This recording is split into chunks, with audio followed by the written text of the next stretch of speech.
श्रीमद् भगवद गीता सार एवं व्याख्या। गीता क्या है? श्रीमद् भगवद गीता महाभारत के युद्ध भूमि कुरुक्षेत्र में श्री कृष्ण और अर्जुन के संवाद का ग्रंथ है।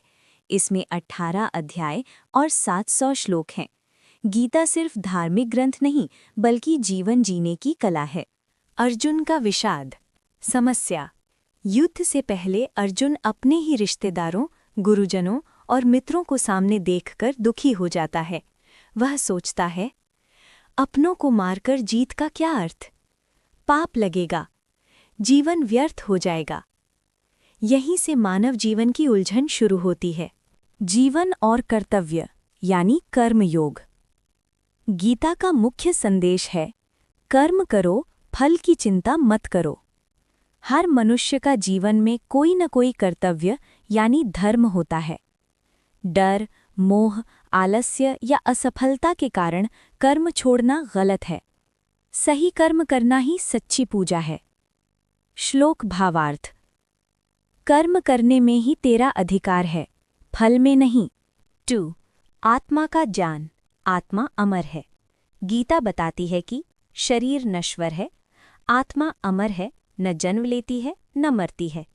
मृत्यु केवल शरीर की होती है, आत्मा की नहीं। इसीलिए भय, शोक और दुख अज्ञान से पैदा होते हैं।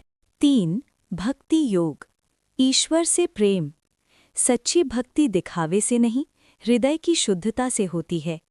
भगवान कहते हैं, मुझे पत्ता, फूल। 4. ज्ञान योग यानी सही समझ। अज्ञान दुख का कारण है। सही ज्ञान से मोह, क्रोध और लोभ नष्ट होते हैं। गुरु और शास्त्र से प्राप्त ज्ञान जीवन को दिशा देता है। 5. समत्व भाव, संतुलित जीवन। गीता सिखाती है सुख दुख, हार जीत, लाभ हानि में समान भाव रखो। जो व्यक्ति संतुलित रहता है वही सच्चा योगी है। 6. मन पर नियंत्रण। मन चंचल होता है लेकिन अभ्यास और वैराग्य से नियंत्रित किया जा सकता है। ध्यान, संयम और सत्संग से मन शांत होता है। 7. अहंकार और आसक्ति का त्याग। मैं और मेरा का भाव ही दुख की जड़ है। जब व्यक्ति फल की आसक्ति छोड़ देता है तब वह मुक्त हो जाता है। 8. मोक्ष का मार्ग। गीता के अनुसार मोक्ष के 3 मार्ग हैं। 1. कर्म योग, निष्काम कर्म। 2. भक्ति योग, ईश्वर में प्रेम और समर्पण। 3. ज्ञान योग, आत्मा का ज्ञान। तीनों का सार यही है, शुद्ध मन और सही कर्म।